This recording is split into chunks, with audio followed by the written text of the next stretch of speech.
going to start. I'll ask Commissioner Notarianni to lead us in the salute. I pledge allegiance to the flag of the United States of America and to the republic for which it stands, one nation, under God, indivisible, with liberty and justice for all. Thank you.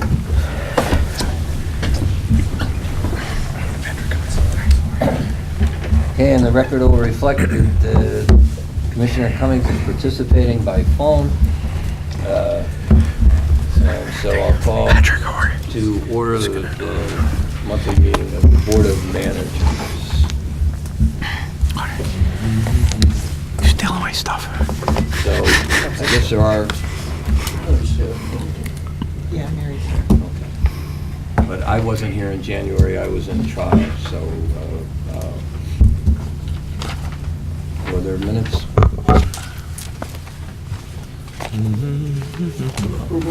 I'll entertain a motion to approve the minutes from last month's. Second. On the question? All in favor? Aye. Aye. All right, the minutes are approved from January. Anybody from the public wish to address the board on the agenda items? Okay, no one stepping forward, so in that respect, I'll call on Mary Stein to give us the report for the Juvenile Detention Center. Good afternoon. Afternoon. Currently, there are 5 juveniles being housed at Northampton. 2 are being housed at Vision Quest. Overtime for the month of January is $11,446.57, with a total hours of $358.25, and the breakdown is on the back.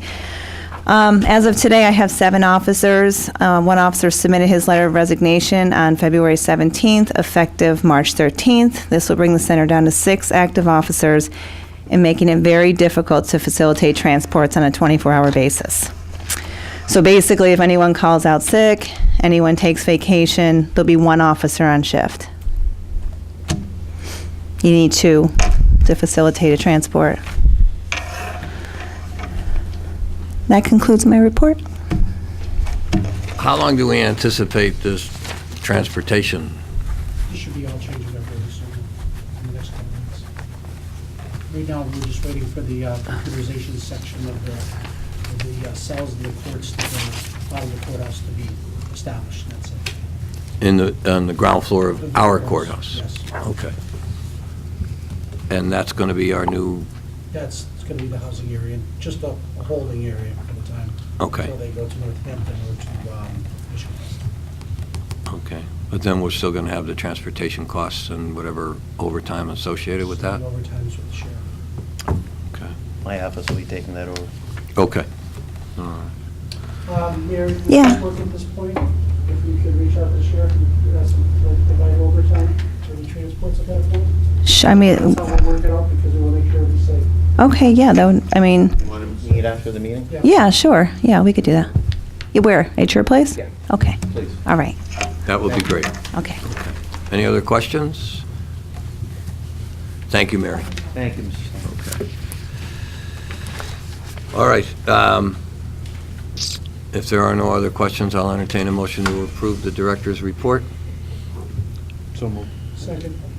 On the question? All in favor? Aye. Any opposed?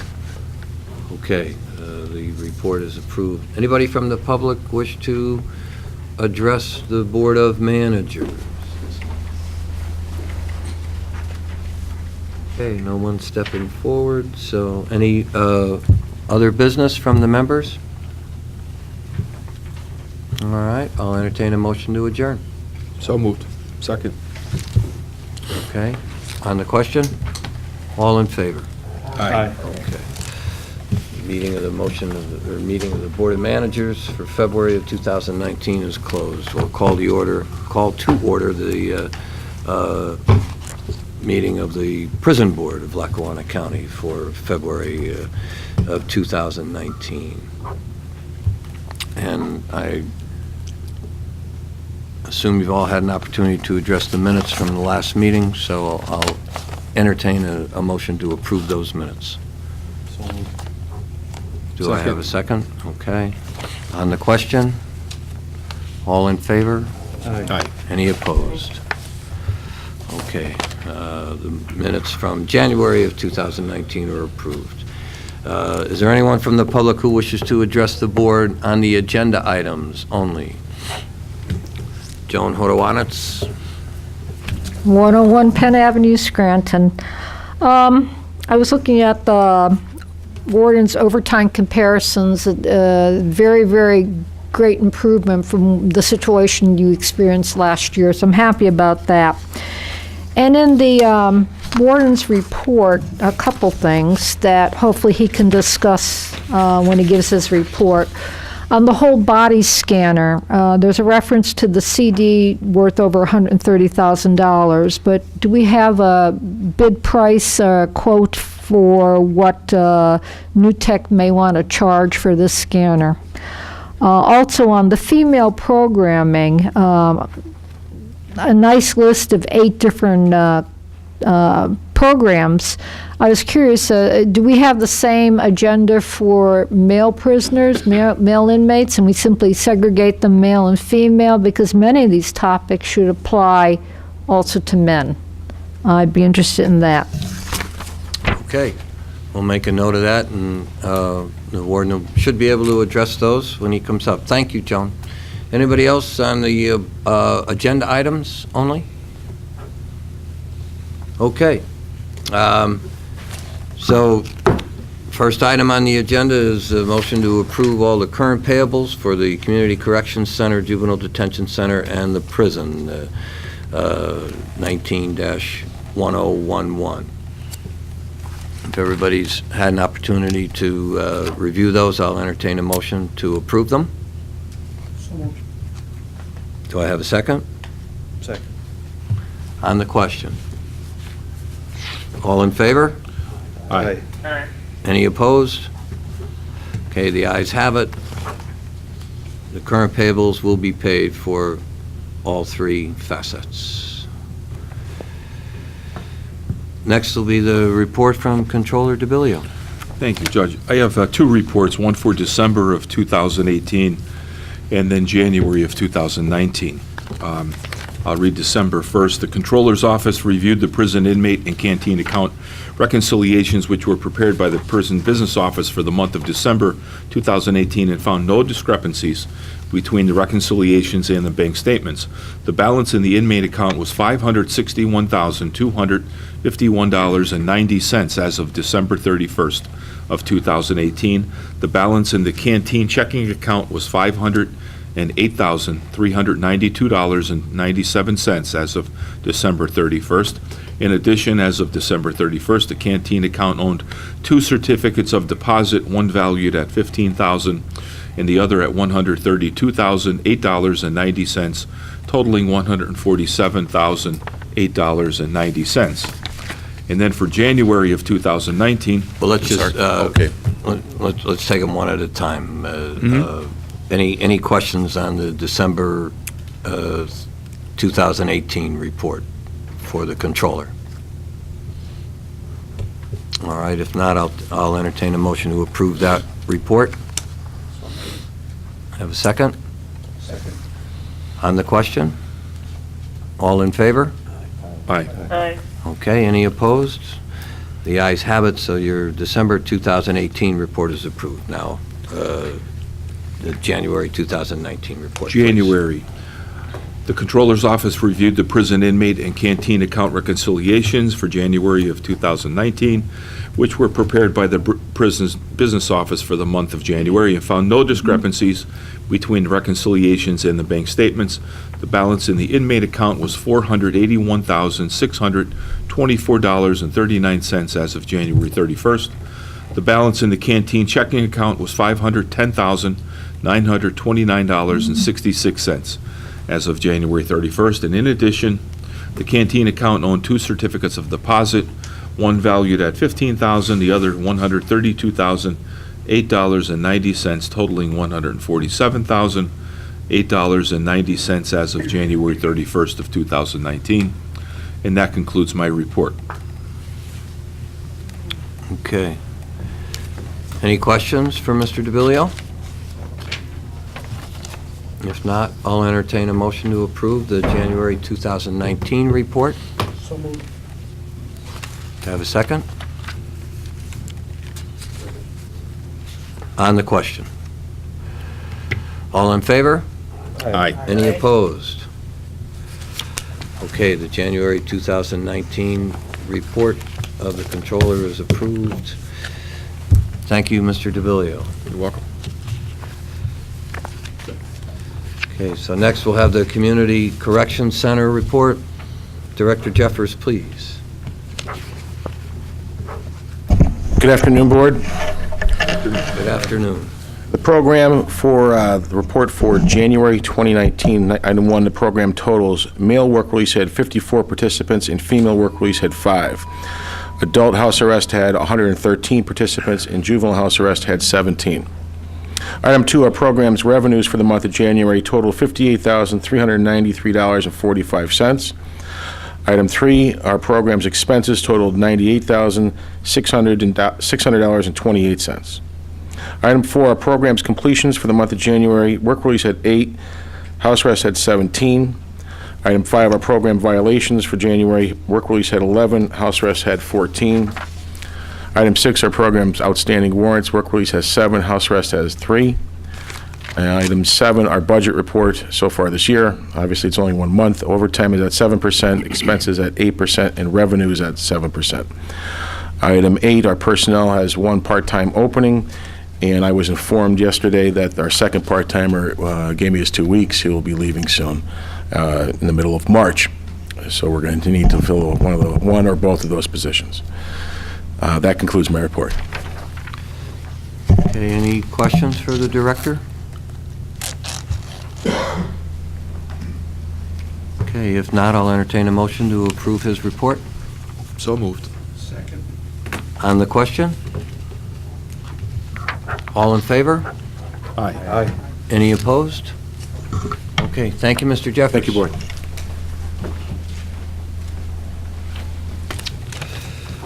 Warden?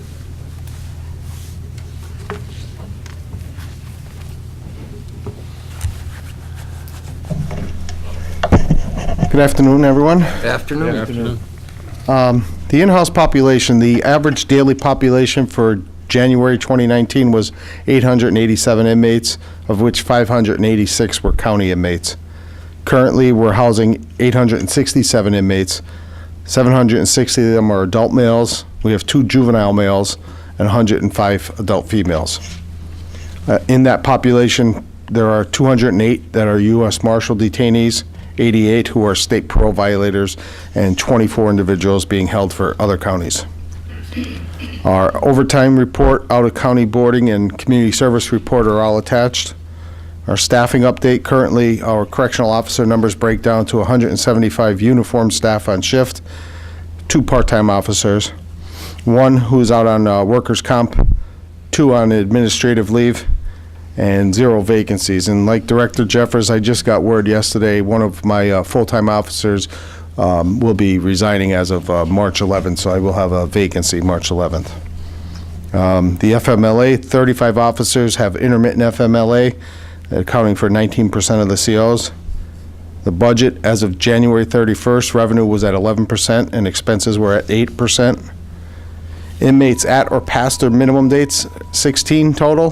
4 have no home plan, 3 have had their parole denied, 2 have home plans submitted and are awaiting parole.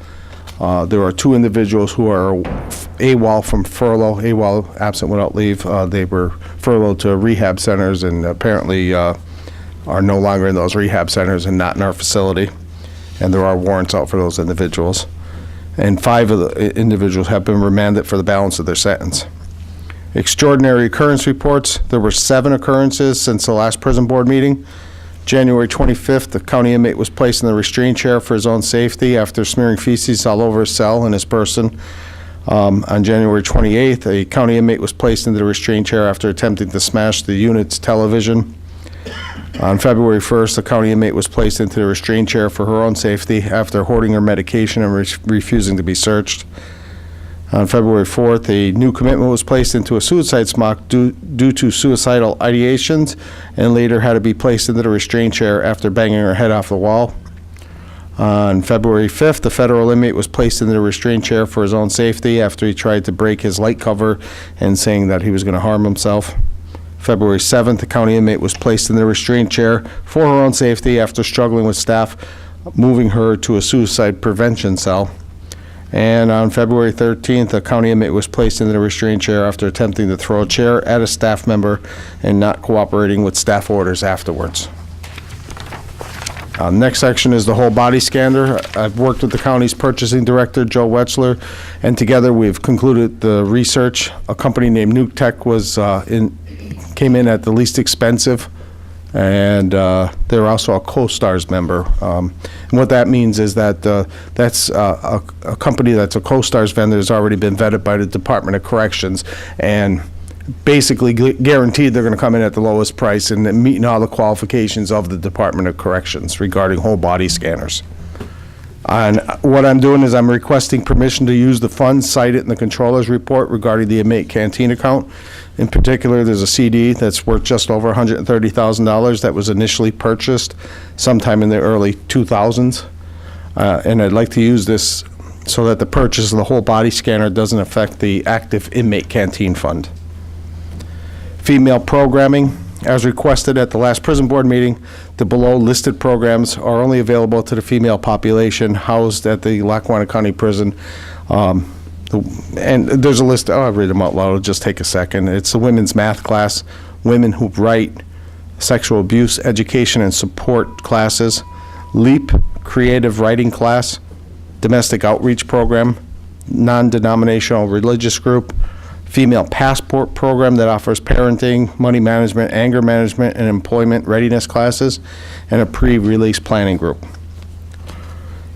PREA, there were 7 allegations of PREA violations in the month of December. 2 were allegations of staff on inmate sexual harassment. 1 of them was deemed unfounded, and the other remains under investigation. There was an allegation of staff sexual misconduct that was deemed unsubstantiated.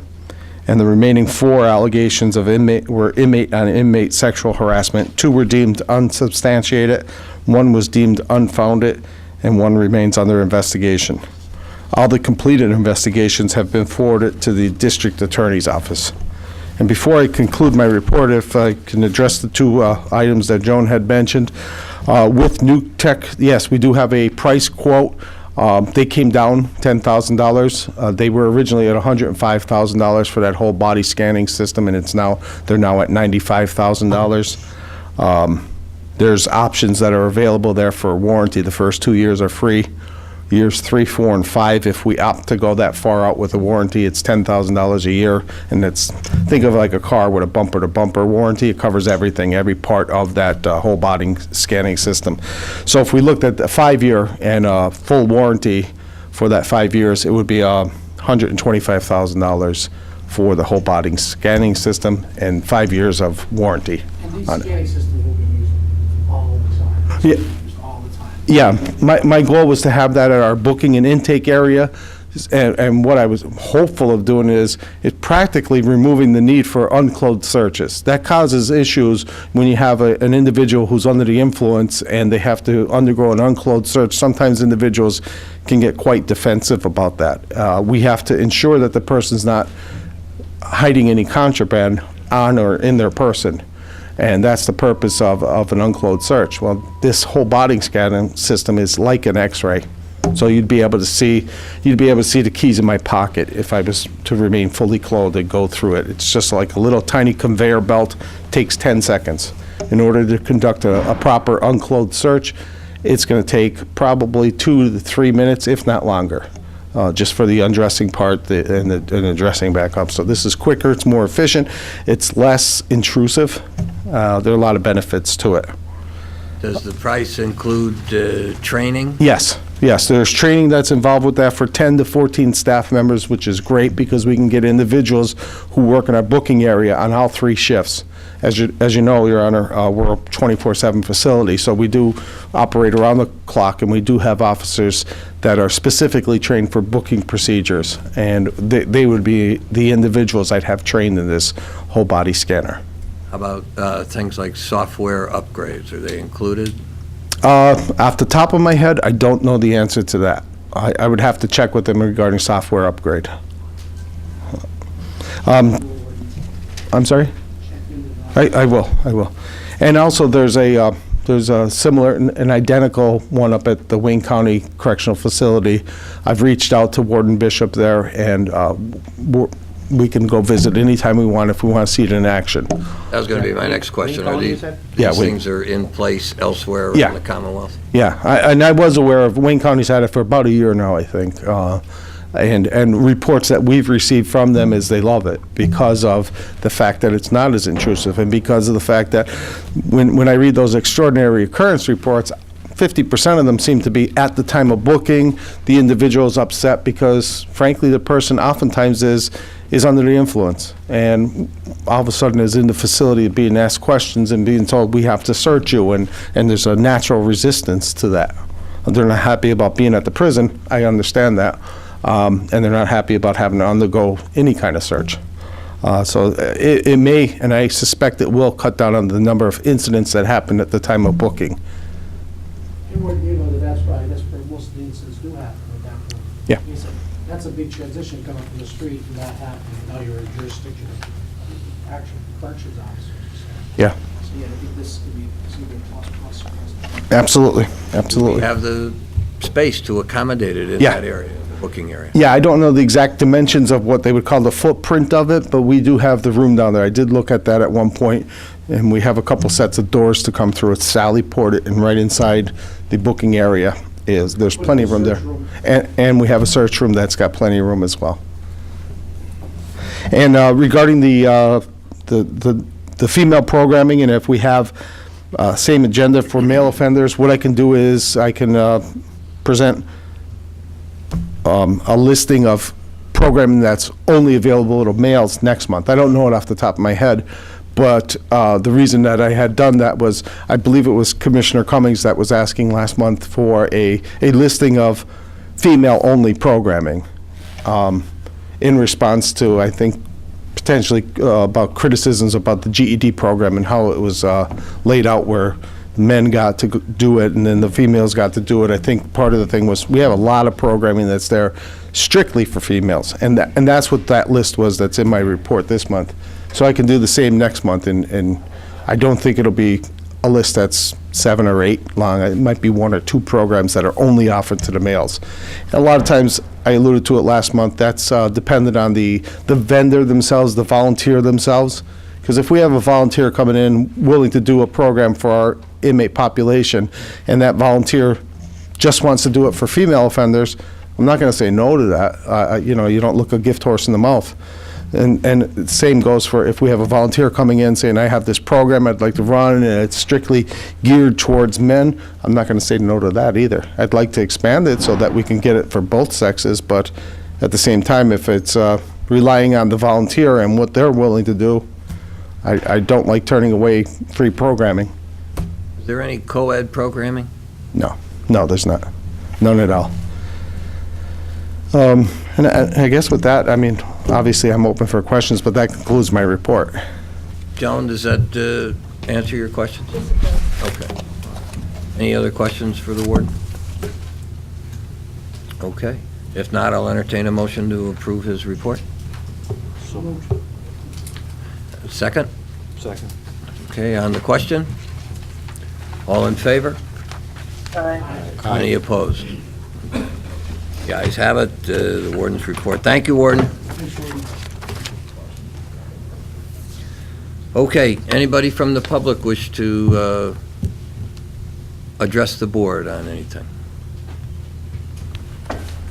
Where is the public today? You are the public today, Joan. as you are every month, thank God. Okay.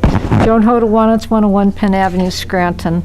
I read this article that the Times-Tribune had on February 12th. Cost of a call from jail varies widely. Northeastern PA has both the highest and lowest rates, study shows.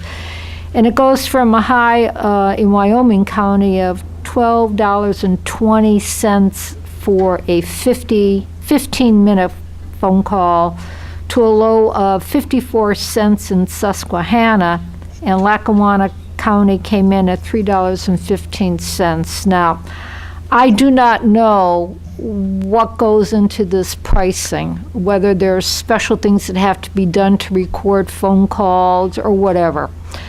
I do know that Verizon doesn't charge me this much, and I know they're a racket. But what it brought to mind was, first of all, I would like to know that we're charging basically what it costs, and we're not profiting off of inmates trying to make phone calls. Because I think the paper made a valid point in a editorial on the 17th that we don't want to make it difficult for inmates to keep in contact with their families. I think that works. That's a lose-lose situation for both the inmate and the inmate's family. So I'd like some kind of assurance or explanation of how we come up with the $3.15 cost for a 15-minute phone call. It may be justified, it may not be. But then it leads to a greater question. You know, I was a victim of a crime a couple years ago, and I think it's appropriate and necessary that, you know, that felons have to make financial restitution for the crimes they commit. And I think that's appropriate. But that doesn't mean that they should become targets of financial opportunity while they're serving their sentences in the jail. That's a different issue. So this article about the phone calls made me say to myself, well, I've also heard a lot of complaints in the past year or two about what we charge inmates in the canteen, about, you know, what it costs for them to buy a pillow, for example. Bob Bolus used to talk about that all the time. So, you know, the phone calls is one issue, but I'd also like some kind of assurances that we don't use pricing in the canteen as another target of financial opportunity. I mean, it may make us feel good to figure that the inmates are paying for some of their, incarceration, but that shouldn't be why the justice system sends them to jail. Yes, they should make restitution for the crimes they committed, but then that's not what should be happening in the jail. So, and not necessarily today do I expect an answer, but if somebody could look at that and tell me what is the true cost of them making a 15-minute phone call, and is it above or below or at this $3.15 mark? And if you have it, I'd like to see a list of what is available in the canteen and what they're charged to see, whether those are reasonable prices. And, are we charging them, cost? Making like a 5% profit off of it, or what's the story there? Thank you. Okay, thank you. I'll get with the warden and we'll see what we can come up with in the way of a response to that. Anybody else? Okay. Well, any business from any of the members? All right. They're like the public today, quiet. So if not, I'll entertain a motion to adjourn. Have a second? Second. On the question, all in favor? Aye. Any opposed? Okay. Motion, meeting's adjourned. Thank you, everybody. Thank you, Commissioner Cummings. Thank you. Thank you, Joan. That was one of those things that was